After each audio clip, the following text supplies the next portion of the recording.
Bismillahirrahmanirrahim. Assalamualaikum. Jangan lupa like, comment, and subscribe. Bye.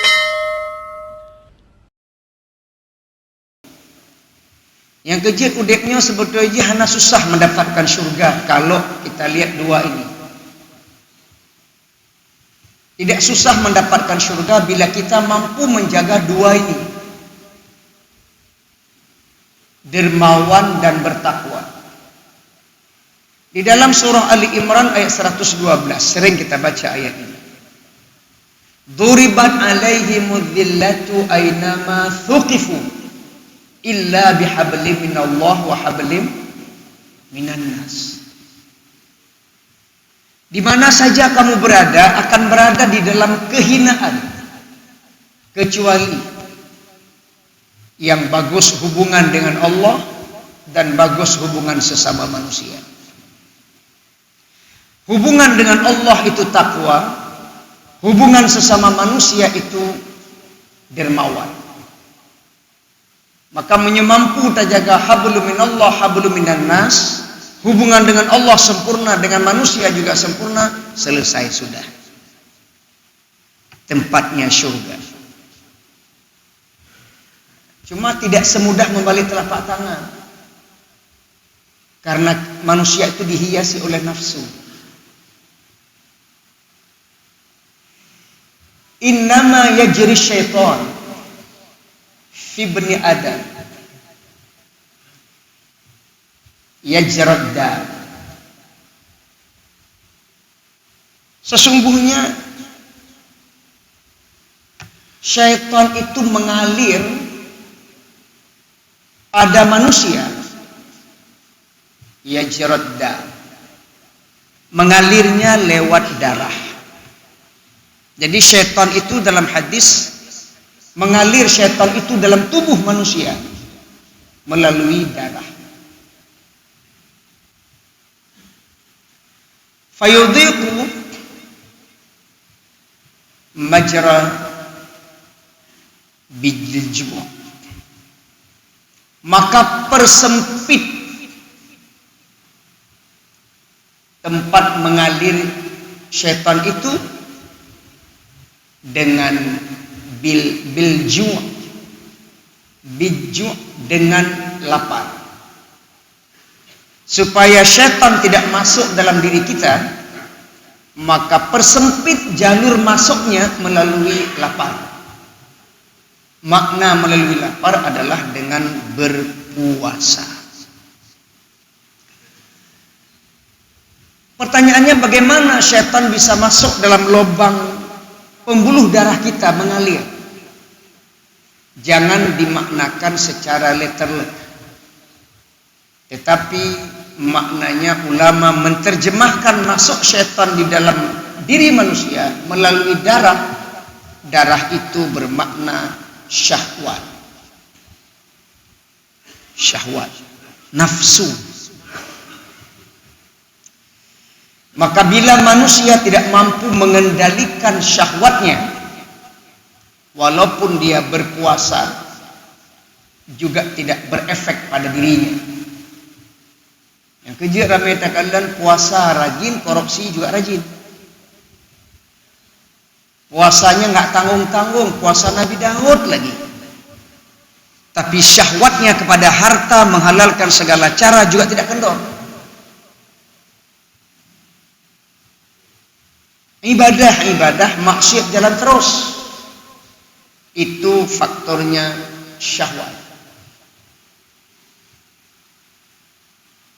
Maka disuruhlah kita berpuasa agar bisa mengendalikan syahwat kita, sehingga dua perkara itu mampu istiqomah kita jalani, sosial dan takwa. Hablum minallah hablum minan nas. Kemarin sudah kami jelaskan Isra Mi'raj di sini. Ada hubungan antara hablum minallah dengan hablum minan nas. Antara hablum minan nas, hablum minallah, ada hubungan. Tidak bisa dipisahkan, saling keterkaitan. Contoh, Kata Nabi, man akala sauman au basalan fala taqrabanna musallana. Barang siapa makan bawang putih au basalan atau makan bawang merah. Makan di sini bukan habis digoreng, bukan habis digongseng, tapi mentah-mentah. Mana orang tengku pajo bawang putih mentah-mentah? Le, malah kang pajo gumul lah. Kan gemamah gumul. Ada orang cabai rawit, Pak. Gumul. Anak gemamah. Han patih cinta yang mbak urun yang penyakit ambeien. Coba tanya sama orang yang sakit ambeien. Karena lun sama hanya cip penyakit. Tanya mbak urun yang sakit yang sama. Tengku kiban cara dapat pulih ambeien. Ni paju campliu be. Nak umut baik paju. Insya-Allah ilok keju. Tiba abak campli sampai mati ke paju hai tu hai ni siapa? Itu bagi dia semua, bagi orang lain belum tentu. Ada orang yang makan bawang putih enggak digongseng. Maka Nabi larang barang siapa yang makan bawang putih, makan bawang merah, jangan dekati tempat salat kami. Padahal tempat salat tempat untuk menghubungkan diri dengan Allah Ta'ala, hablum minallah. Tapi di situ ada hablum minan nas. Artinya kita sampai ke masjid jangan mengganggu orang. Sehingga nafah tayonyo hai combai legok gara-gara bawang putih, gara-gara bawang merah. Nyana hablum minan nas. Di dalam hablum minan nas ada hablum minallah. Dalam hadis kursi misalnya. Ya bena Adam, wahai anak-anak Adam. Kenapa kamu tidak mengunjungi aku sakit? Kenapa kamu tidak memberikan aku makan? Allah yang ngomong sama kita, wahai anak-anak Adam, kenapa kamu tidak mengunjungi aku sakit? Dan kenapa kamu tidak memberi makan aku makan? Di akhirat nanti kita jawab, ya Allah, bagaimana mungkin saya memberikan makan kepada engkau sementara engkau maha kaya? Bagaimana mungkin kami menjenguk engkau sakit sementara engkau bukan makhluk? Maka Allah menjawab, kamu menjenguk orang sakit itu sama dengan membahagiakan diriku. Kamu memberi makan kepada orang yang membutuhkan makan itu sama dengan kamu menyenangkan aku. Di situ hablum minan nas, di situ ada hablum minallah. Yang kejit asal syurga adalah orang yang sosial dan orang yang ta'abud. Yang asal syurga cuma dua saja. Jadi dimanapun kita berada mampu menjaga hubungan dengan sesama manusia, hubungan dengan Allah, selesailah. Faqalat, lalu syurga menjawab, ya Rabbi, wahai Allah Tuhanku, raditu, aku ridha ya Allah. Raditu, aku ridha ya Allah. Artinya dua golongan ini saya terima ya Allah. Ridha itu bahasa Arab, artinya terima. Karena orang Indonesia nggak bisa bilang bo, sering bilang la. Bo nggak bisa bilang la, makanya ridha itu rela.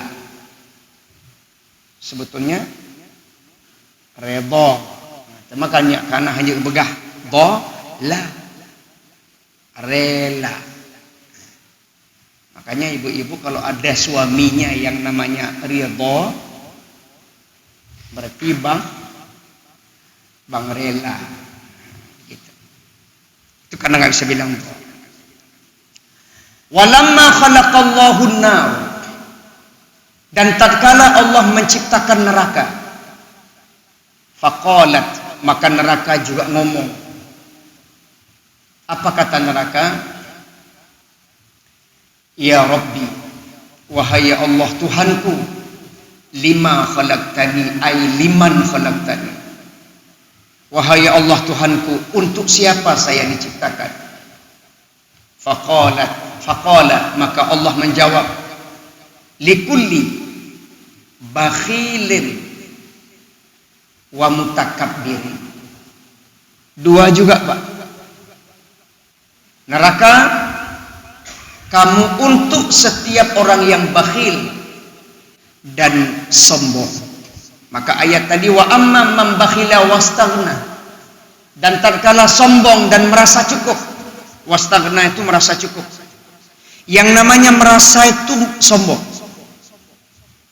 Merasa cantik, merasa pintar, merasa kaya, merasa gagah, merasa alim, itu sombong. Maka wastaghna, merasa cukup, sombong. Kamu wahai neraka untuk orang yang bakhil dan sombong. Di dalam Islam, Bapak Ibu yang berbahagia, pelit itu ada dua. Dalam Islam, kriitna dua. Kriit bahasa Aceh. Nyukun kamu video long merdu, kriit juit pade sayang kriit baga. Amin ya Allah, amin, amin ya Allah, amin. Hai kamu video. Pelit itu ada dua dalam Islam. Nanti dalam Al-Quran juga ditulis jenis-jenis kriit. Yang pertama bakhil, yang kedua syuh. Coba tengok mulut saya, Pak, kalau enggak ketemu nanti. Cara bacanya syuh, pakai ha. Menyohanan kalau ngabah lu hai tamang hamrupa. Ruhiwo ke cuh. Menyecuh. Arang yang matang udip tak mati. Kacuh. Ini syuh. Apa beda antara bakhil dan syuh? Bakhil itu adalah pelit untuk orang lain tapi tidak pelit untuk diri sendiri. Yang syuh, untuk sendiri enggak pelit, untuk orang pelit. Apa? Itu bakhil. Kalau syuh, pelit untuk diri sendiri juga pelit untuk orang. Kedro krit kegop krit sih. Menyok kegop kritnya bakhil, maka gecok paling rendah. Yang paling rendah aja masuk neraka, apalagi syuh. Contoh pelit, contoh syuh. Misalnya jamaah Arafah mengajak kita rihlah. Rihlah itu piknik, jalan-jalan. Ayo kita jalan-jalan dengan merepe-merepe. Tunjuk tangan. Ustaz Jol, saya bawa boitik masih. Ini contoh syuh. Oh, alhamdulillah, Ustaz Jol, saya rendang. Ustaz Jol, saya karena PNS pangkat 2A mihun. Berlaku golongan. Ustaz Jol, saya wah belanga. Didengar sama yang syuh. Oh, semuanya sumbang. Dibawa, dibagi. Kalau begitu, enggak usah bawa apa-apa. Kita tunggu aja dibagi. Berarti kriit kedro juga kriit kegop. Nyan syuh. Nah lah kawannya, warna apa bajunya, Pak? Itu syuh.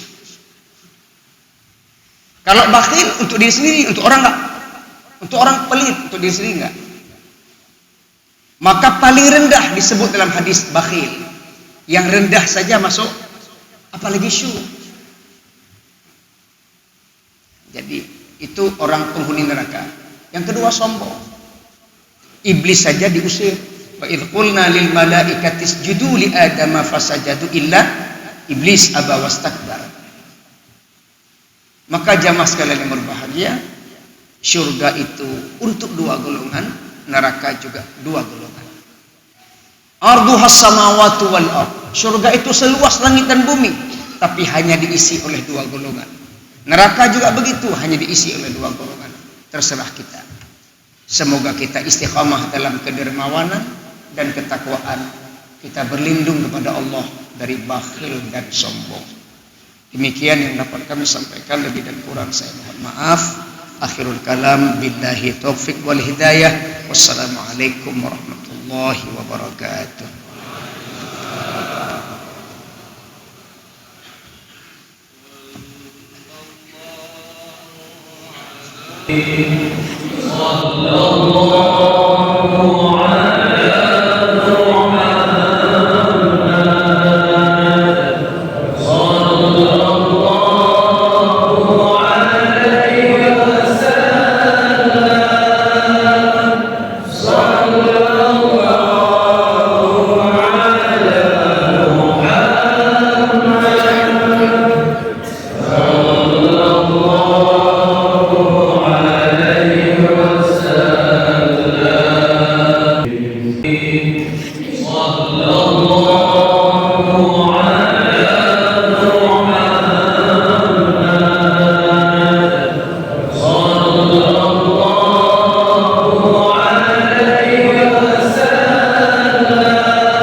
Allah